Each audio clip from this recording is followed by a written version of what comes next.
Hi, we are going to talk about Chapter 1. So I don't know if you want to get your PowerPoint open or you just want to follow along.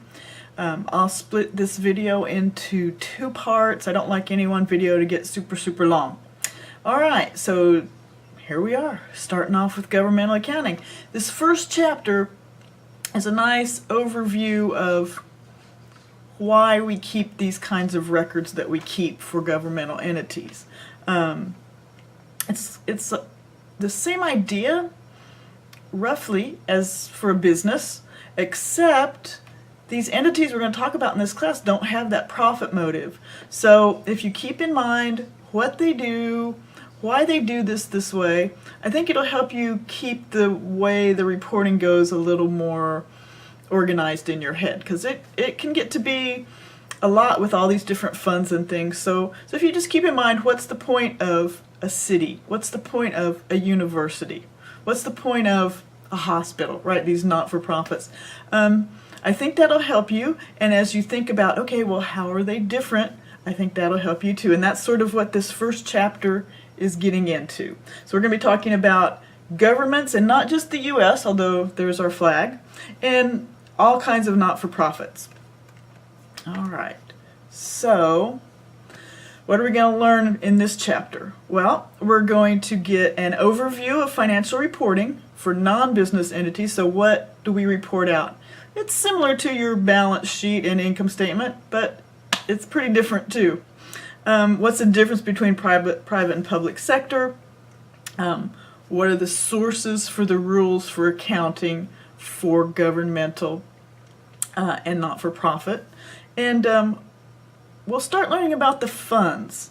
Governmental entities keep track of their accounts, their economic activity, by using separate funds. If you recall from financial accounting, a corporation or even a sole proprietorship just kind of tracks revenues and expenses, reports them on an income statement, and they don't categorize them like, well, what did I use this? They do somewhat, but not the way we do in governmental. So it's going to be a lot more detailed reporting, right? Okay, so why are we going to learn this stuff? Well, governmental accounting comprises, I guess, not a lot of the CPA exam, maybe 10%. We do end up with a lot of our students going to work at governmental entities. I can personally think of two right off the top of my head, students who work here at the university in accounting, who've graduated from here, and probably there's more, and three. All right, there's definitely more. And I can also think of several who've gone places like school districts, state auditor's office. So it's not unheard of for our accounting students to go to work for a governmental entity. And even if you're not gonna go do that, I can tell you I pay a lot of taxes, and I like to know where my tax money's going, so it's nice to be able to read these financial statements. All right, so what's the difference between governmental and not-for-profits? Well, sorry about that. So, first of all, they have a different purpose. Remember, in your intermediate classes, and even in Intro to Financial Accounting, we're talking about organizations that have a profit motive, either sole proprietorship or a corporation, and they're there to make money. Governments and not-for-profits are not necessarily there to make money, they're there to provide certain services. Alright, so that's the organizational purpose. For a city, to provide some roads and some police. For the university, to provide some education and some research. So they have very different purposes, and making a profit is not especially one of them. The sources of revenues, of course, super different. In financial accounting, in the past, you've learned, okay, we sell something, a product or a service. Not the case, although certainly some governmental and not-for-profit organizations do sell stuff. That's maybe part of their purpose, but frequently the revenues come from sources like taxes. And how do we recognize that? It's not really a revenue. We just say, If you're government, you say, oh, we're charging you this much and you got to pay it, right? So it's very different in that respect. Longevity, right?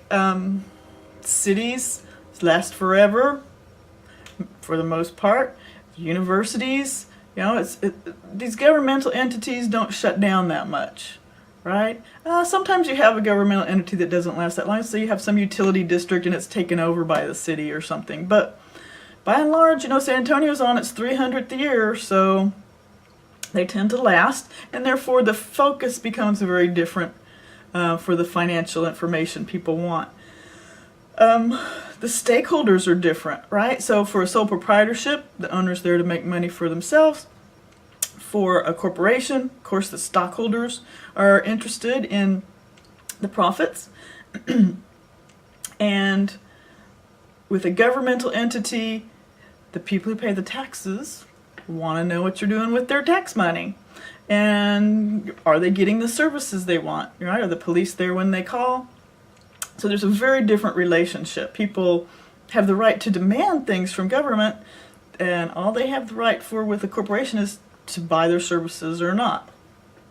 And certainly the budget is very different for government entities, because frequently the budget's assigned, right? So here at A&M Kingsville, the legislature meets from time to time, and they give us the money, and that's what we have to spend, and we have to meet it. There's none of this, we're going to use this standard and calculate variances after the fact. There are not variances. We spend that money, and that's what we get. All right. So, because of the differences in purposes and sources of revenue, accounting is different for governmental and not-for-profits, right? Take, for example, stockholders or owners' equity.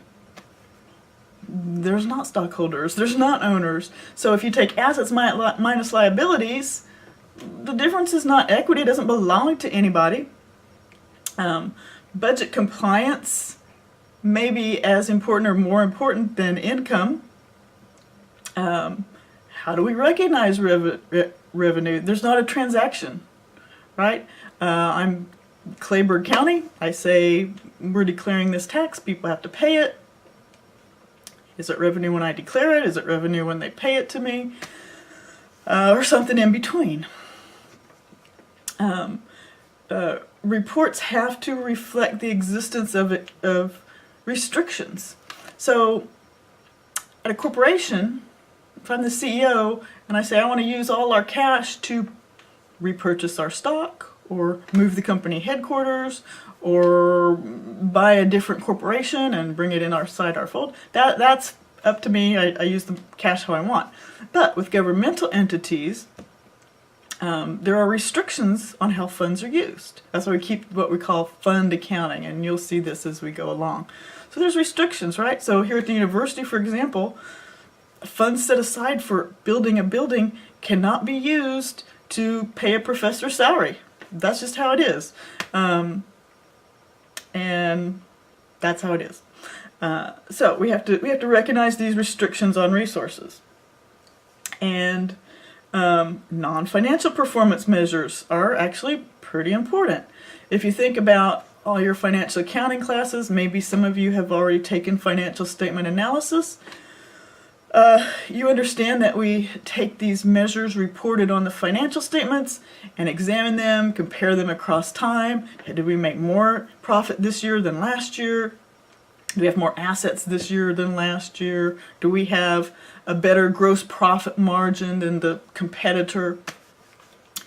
None of that applies to cities, to counties, to universities, because they're here for a different reason.